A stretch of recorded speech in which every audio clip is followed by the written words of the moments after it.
My name is Edward Collins. I am 82 years old. At my age, people do not look at you the way they look at everyone else. They study you. They search your face for clues.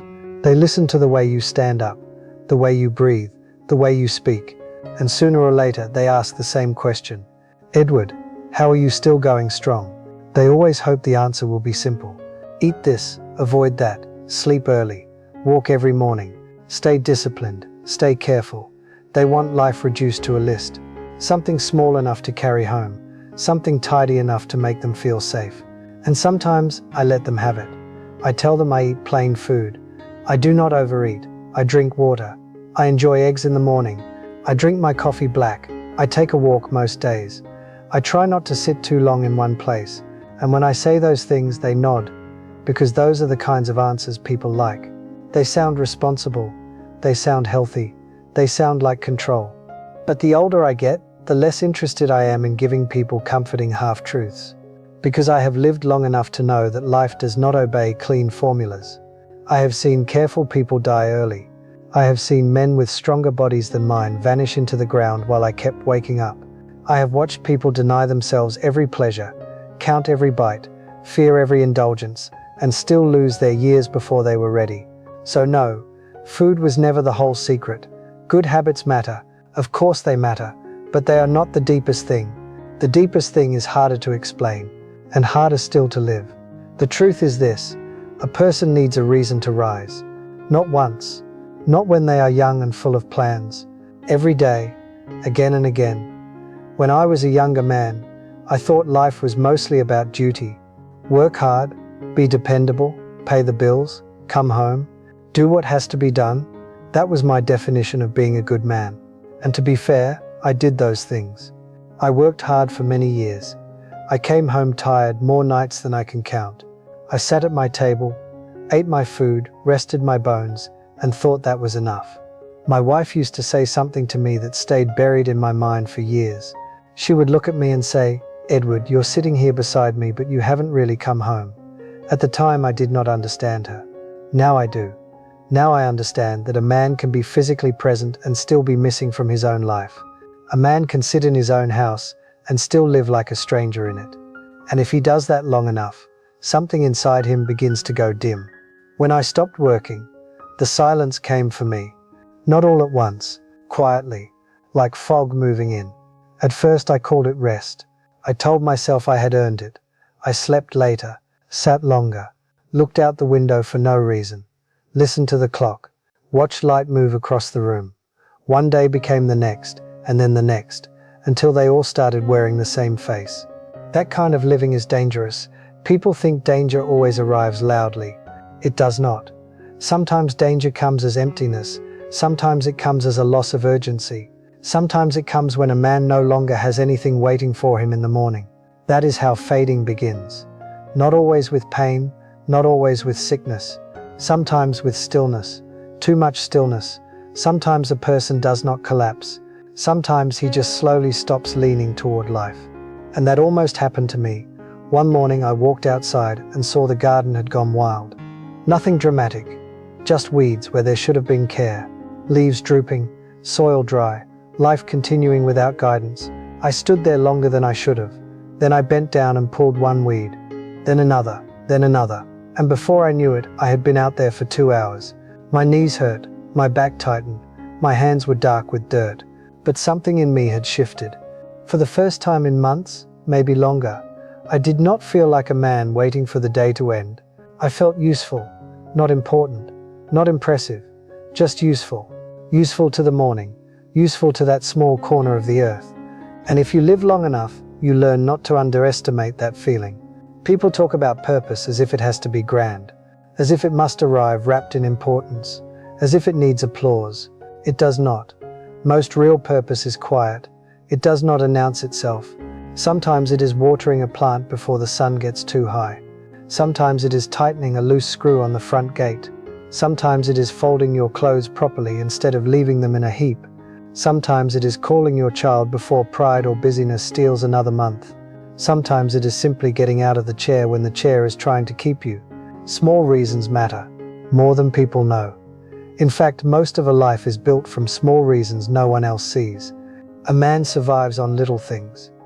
A routine, a voice, a morning habit, a porch chair, a bird at the same hour, a familiar song, a reason to say, "Not yet, I'm still here." I understood that more deeply after my wife died. There are losses that split your life into two clean pieces, before and after. Her death did that to me. The house was the same house, the same walls, the same windows, the same kitchen table, but everything had changed. The rooms were still there, but they no longer held me the same way. Even the silence changed. Before, silence had warmth in it. Afterward, silence had weight.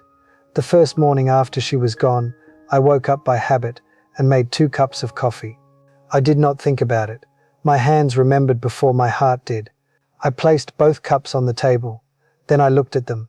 One for me, one for the woman who was not coming back. I wish I could tell you I bore that moment with strength. I did not. I sat there and stared at those cups like a broken man. Because that is what I was. Broken, quietly broken. The kind of broken that does not make much noise from the outside. But inside, everything sounds different. I do not know how long I sat there. Long enough for the coffee to cool. Long enough for the kitchen light to shift.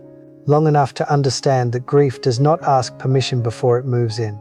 And grief is a strange companion. It does not leave when you ask it to.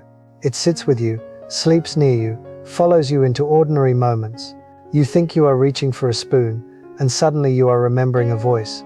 You think you are opening a window, and suddenly you are standing in the ruins of a whole life. That morning, I learned something I never wanted to learn. The world keeps moving even when yours has stopped. The day does not kneel beside your pain, it keeps going. And eventually, if you want to keep going too, you must make one small movement.